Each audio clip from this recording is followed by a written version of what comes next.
많은 분들이 최근 방송을 올린 걸 보시고 이렇게 이야기하듯이 방송을 보는 게 훨씬 편하다, 그런 말씀을 주셔가지고 한번 당분간 이런 방식으로 이야기하듯이 콘텐츠를 올려보겠습니다. 댓글로 의견 많이 남겨주시면 최대한 반영을 해볼 텐데요. 일단 지금 방금 전에 기가 막힌 소식이 전해졌습니다. 방금 전이죠. 이런 속보가 나왔습니다. 검찰에선 이재명 대표의 부인 김혜경 여사를 결국 선거법 위반으로 기소를 했다는 건데, 이미 이건 많은 분들이 지적해왔듯이 너무 속보인다. 결국 윤석열 검찰에선 선거 앞두고 뭐라도 한다는 얘기가 나왔었는데 기어코 이 사단을 만들어낸 건데요. 과연 이게 그들한테 도움이 될까? 제가 계속 말씀드리지만 대부분 국민들은 학습 효과라는 게 있습니다. 당장 김건희 씨 얘기가 빠짐없이 나오고 있고, 명품백 어찌 됐냐, 헛웃음만 나온다, 국힘당 소멸할 것 같다, 심지어 오죽하면은 법이라는 게 무슨 의미인가 생각하게 된다, 이런 비판이 괜히 나오는 게 아니고요. 오늘 오전에 나왔던 기사를 보면 더 가관이에요. 지금 대통령이 국방, 안보, 외교, 경제, 교육, 무슨 좋은 말은 다 하고 다니는데 맨날 터지는 건 사고입니다. 그러니까 윤석열 대통령 이렇게 무능한 사람 처음 본다, 이런 말들이 괜히 나오는 것도 아닌 게, 이렇게 단독 보도를 보신 분들도 계실 텐데 대통령실 행정관이 이메일까지 북한에 해킹을 당했다는 거예요. 이거 보면서 진짜 기가 막혔는데, 영국 국빈 방문을 다녀오지 않았습니까? 거기서 순방을 수행했던 대통령실 행정관이 북한에 이메일을 해킹당했는데 그게 네이버 이메일이었다는 거죠.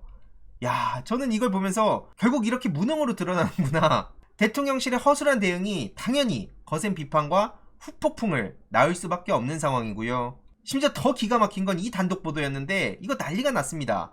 이메일 사용이 번거로워가지고 외부 메일을 함께 썼다. 그러니까 업무의 신속성을 위해서 네이버 이메일을 사용하다가 피해를 입은 것으로 추정된다.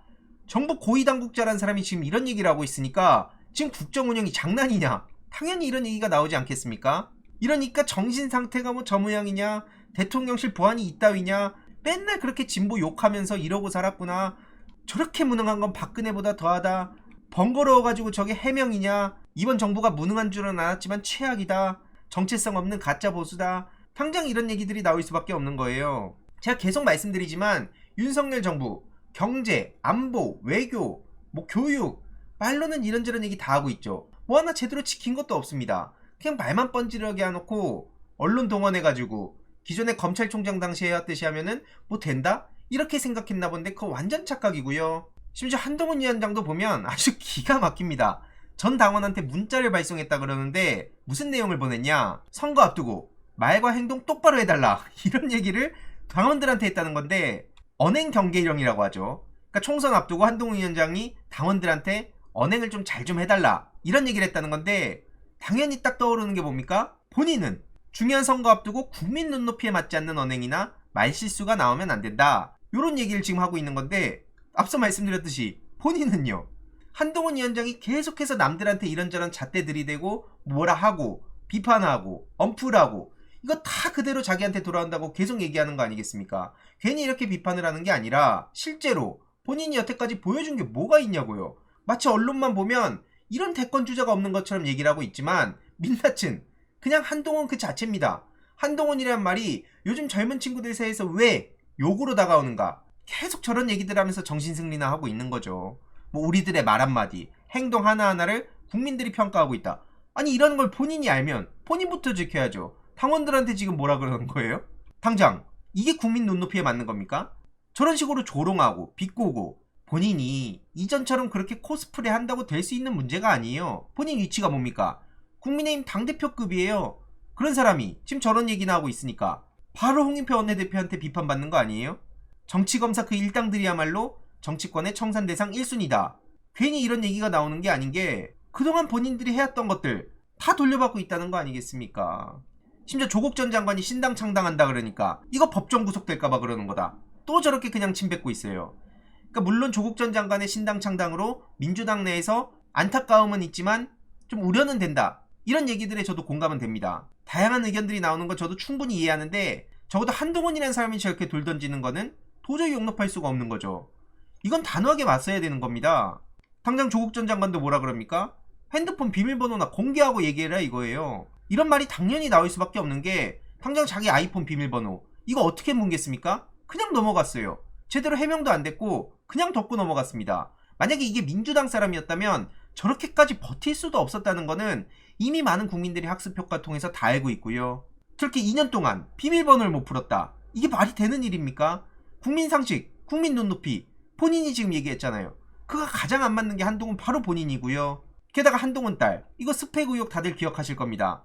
MBC가 22년 6월 9일에 촬영을 갔어요. 근데 딸이 7월 26일까지 봉사활동을 완료했다. 이렇게 자필 사인을 확인했어요. 촬영을 6월에 했는데 7월 말까지 봉사를 했대요. 이거 윤석열 한동훈 검찰의 잣대로 보면 어떻게 됩니까? 그냥 가는 거예요. 무슨 설명이 더 필요합니까? 이거 사문서 위조했다. 이것만 가지고도 엄플 대대적으로 때리면 대학생들 들고 일어선다. 다들 기억하시겠지만 19년도에 어땠습니까? 스카이 대학생들이 분노했다. 전국에 있는 2030이 분노했다. 이게 공정이냐? 이런 얘기들 했었는데 왜 한동훈 위원장한테는 저런 잣대가 안 가냐 이 얘기죠. 문제는 저거 하나가 끝이 아니라 딸 스펙 관련 의혹도 한둘이 아니었는데 이것도 그냥 얼렁뚱땅 덮고 넘어가요. 그냥 저들은 문제가 터지면 말장난하고 그냥 니는 안 했어? 이런 식으로 그냥 넘어가고 그냥 언플 열심히 하고 이런 식으로 하면 그냥 문제를 다 덮고 넘어가니까 이런 선례를 남기지 않도록 단호하게 처벌해야 된다는 게 민주진영 지지자들의 분노인 거죠. 안 그렇겠습니까? 그리고 김건희 씨랑 카톡은 또 왜 저렇게 많이 합니까? 300회 넘게 카톡을 했다는 것도 많은 의혹들이 있었는데 이것도 그냥 덮고 넘어갔어요. 뭐 하나 제대로 해결된 게 없는데 뭐 저런 인간이 다 있냐는 얘기가 나올 수밖에 없는 거예요. 안 그렇습니까? 이런 와중에도 정신 못 차리고 꼭 저런 얘기하는 사람들이 있습니다. 전형적으로 총선 앞두고 자기 좀 쳐다봐 주세요. 이런 얘기 아니겠습니까? 한동훈 인기가 하늘을 찌른다 그러고 있는데 정말 분위기 파악 못하고 저러는 거죠. 그러면서 하는 소리가 윤석열 대통령은 인기가 없다. 지역민들은 면품백 발언에도 무관심하다. 한마디로 지역민들은 KBS 대담에도 관심이 없고 김건희 씨 명품백 논란에도 관심이 없고 저게 무슨 얘기겠습니까? 그러니까 그만 물어봐. 이 얘기 하지 마. 김건희 리스크 이거 공격 안 돼. 그러니까 제발 나한테 그냥 묻지 마. 이런 식으로 그냥 넘어가려는 거 누가 모릅니까? 그러면 그럴수록 더 물어봐야 되는 거고요. 이러니까 이에 대해서도 엄청난 역풍을 불러왔죠. 결국 저렇게 똥통에 들어갔다. 한동훈은 국익에 무슨 도움을 줬냐? 교수가 왜 저렇게 됐냐? 당장 이런 비판이 나올 수밖에 없는 거고요. 네이버 댓글에서도 욕하고 싶은데 참는다. 이런 반응들이 한둘이 아닙니다. 그러니까 총선을 앞두고 저렇게 하면 나 좀 쳐다봐 줄 수 있겠지. 일단 그리고 지금 경선 되게 민감한 기간이니까 어떻게든 눈에 들려고 저런 무리수를 두고 있는데 결국엔 다 돌려받게 돼 있습니다. 심지어 장성민 같은 사람, 이 사람도 기가 막힌데 김건희 공격하면 야당 지지율이 떨어진다. 이것도 뭡니까? 그러니까 야당 니들한테 도움 안 되니까 제발 그만해. 김건희 제발 그만 건드려. 이 얘기라는 건데 푹푹 꺼지는 거면 본인들 좋은 얘기 아니에요. 근데 왜 저렇게 얘기하겠습니까? 저렇게 바라는 거죠. 자기들의 그냥 바람입니다. 하지만 다들 아시다시피 대다수의 국민들은 그러니까 아주 극단적인 윤석열 대통령의 지지자들을 제외하고는 김건희 문제 있다. 이거 좀 문제 제기 확실하게 해서 좀 리스크 좀 털고 가라. 이거 국힘 지지층뿐만 아니라 조중동에서도 계속 문제 제기했었어요. 근데 이런 것도 그냥 저렇게 언플 몇 번 때리면 그냥 넘어간다? 말이 안 되는 얘기죠. 결국 윤석열 대담 남은 게 뭡니까? KBS 시청자 게시판 불탄 거예요. 아무리 저렇게 꼼수를 쓰고 넘어가려 해도 대다수 국민들은 학습 효과라는 게 있거든요. 윤석열 꼬봉이라 불립니다. 심지어 박민 같은 사람은 박민, 박장범 이런 사람들 사퇴해라. 어떻게 명품백을 작은 파우치라 그러냐. 공영방송 앵커로서 자격조차 없다. 그래서 홍익표 원내대표는 뭐라 그랬습니까? 대통령 홍보방송을 어떻게 재방송을 하냐. 저런 홍보쇼를 국민들한테 또 강요한 거다. 유튜브 영상에도 올랐는데 댓글이 10,000개 가까이 달려요. 이게 민심이란 겁니다. 댓글 10,000개 가까이 달리는 거 쉽지 않다는 거는 보수 진보를 떠나서 다 알고 있는 거고요. 박장범 앵커를 한번 앞으로 봐라. 이 얘기도 괜히 나오는 게 아니죠. 여태까지 저런 식으로 행동했던 사람들이 국힘에 가가지고 나를 좀 봐달라 이런 얘기를 하니까 저 사람이 앞으로 어떻게 움직이는지도 우리가 관심을 가져야 된다. 이런 얘기가 나온다고 보시면 될 것 같고요. 어제 멤버십 회원들한테 이 내용을 공유 드렸는데 지금 개혁신당도 내분 조짐으로 장난이 아닙니다. 당장 천하람씨 입장에선 제가 지난 영상에서 말씀드렸듯이 본인은 통합론자였는데 이준석씨가 자기 살겠다고 아우팅을 해버린 거예요. 천하람도 통합론자였다. 그러니까 이런 식으로 얘기를 하니까 천하람씨 입장에선 얼마나 당황스럽겠습니까? 제가 이준석식 정치를 맨날 말씀드렸는데 전형적인 트롤 정치예요. 정치 나 살겠다고 천하람씨 저렇게 앞에 등 떠민 거예요. 야 여기 통합론자 있어. 얘도 좀 욕해줘. 이런 식으로 자기의 위기를 넘기려는 건데 저런 식으로 정치하니까 12년 동안 정치를 했어도 주변에 사람이 없는 겁니다.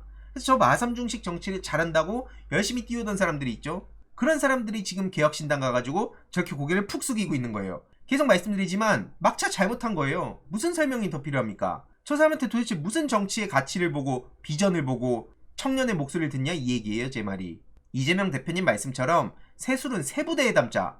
그래서 우리는 미래로 가야 된다. 저도 여기에 전적으로 공감하고요. 아무튼 지금 제일 중요한 거는 이재명 대표를 중심으로 민주당이 자리를 잡고 윤석열 정부에 맞서서, 특히 저런 한동훈 위원장의 말장난에 맞서서 민주주의 위기를 지키고 새로운 민주당으로 거듭나는 거, 이게 저도 제일 순위라고 생각합니다. 그래서 여기에 저도 힘을 계속 실을 예정이고, 이제 본격적으로 총선 국면에 들어가서 경선 이야기도 하나둘씩 나오고 있는데 이런 내용들도 제가 간략하게 압축해서 계속 전해드리겠습니다. 이번 내용도 유익했다면 구독, 좋아요, 알림 설정, 멤버십 가입 정말 큰 힘이 된다는 점 말씀드리고 싶습니다. 주위에 널리 공유 부탁드립니다.